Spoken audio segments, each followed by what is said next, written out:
Hope here at Imbalance, and I've got a few exercises today with a ball for just to teach your body about the inner thigh connection.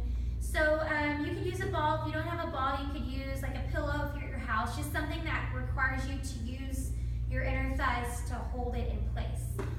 You can even use a yoga block if you've got a yoga block at home.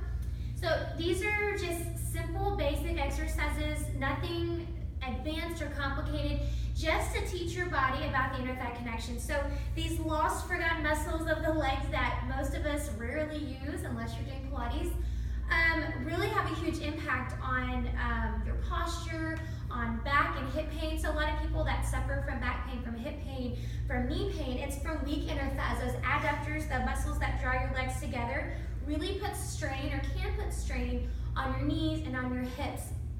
So just a few simple exercises that you can do every day, really, if you wanted to, just to help build those inner thigh muscles and to build strength there. Also helps with that pelvic floor, so that whole inside of your legs here where it's going to pull everything up and in.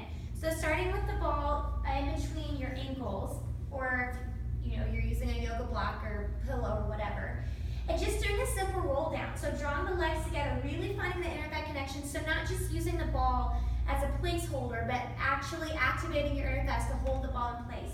So taking a breath here just to roll down, articulating through the back, reach up and out to the back wall, and then arms first, shin to chest, pressing up through the heels, drawing the legs together, and then growing tall. So you can do this as many times as you want. Obviously you're using your abdominals, but you're also using your inner thighs to hold the ball in place. So a lot of times in this roll-up, we forget about the inner thigh connection, and all you're thinking about is, oh gosh, I have to use my abs to get up off the floor.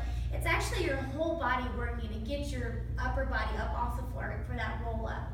So you could go legs out straight if you wanted and still hold the ball. I prefer to keep them bent just because it really makes you think about those inner thighs. And then you can also, if you want to make it harder, you can bring legs up and roll back the same way, but you're still having to activate those inner thighs. So the other exercise here on the floor is just going to a bridge. Now, you can keep the ball in the same spot between your ankles, or you can bring it up above your knees. I like to do both ways, actually. So I'm going to show you the one with it above your knees, so you can kind of do a few more things with it here. So arms down, open up through the collarbone, both feet on the floor, and just peel up to bridge. So opening the hips, we're squeezing the legs into the ball, and then articulating through the back to come back down. So working through the back, all the way back down to that neutral pelvis. So we tilt first, peel up, I'm squeezing the ball, and then a breath to come back down. You can go as many times as you want. You can go into just some hip lifts, so just lifting and lowering hips.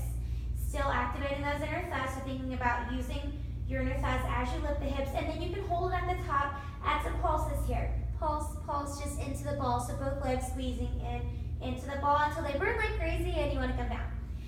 All right, so the last exercise here is just bringing the ball in between your legs. Let's go between your ankles, and then legs up. So we'll start here in tabletop. You can bring arms out to a T or keep them down by your hips, and just go toe taps here. So just toe tapping in front. So the ball's gonna stay there between the ankles. Moving from the hip joints, just tap the feet out in front. So not a challenging exercise really, nothing complicated about this. But as the feet reach out in front, as you're moving from your hip flexors, we're still having to activate the inner thighs to keep the ball in place. You can go out in front here, making it a little bit more challenging.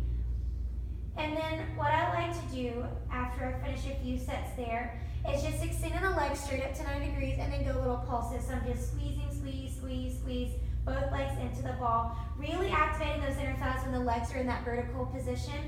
And just squeeze, squeeze. You can use a clock, you can count, or just go till it hurts really bad and you have to stop, and then you can come down. So just a few exercises that you can do at home. Again, if you don't have a ball, you can use a pillow or a yoga block. I really like the ball because it's got some give to it, so you can find these super cheap on Amazon if you want to buy a ball just to have at your house for other workouts or exercises. And just focus on that inner thigh connection this week, really activating the inner thighs and finding new ways to use those forgotten muscles of the leg that really have so much impact on our posture and on our well-being and our overall stance. Thanks for watching.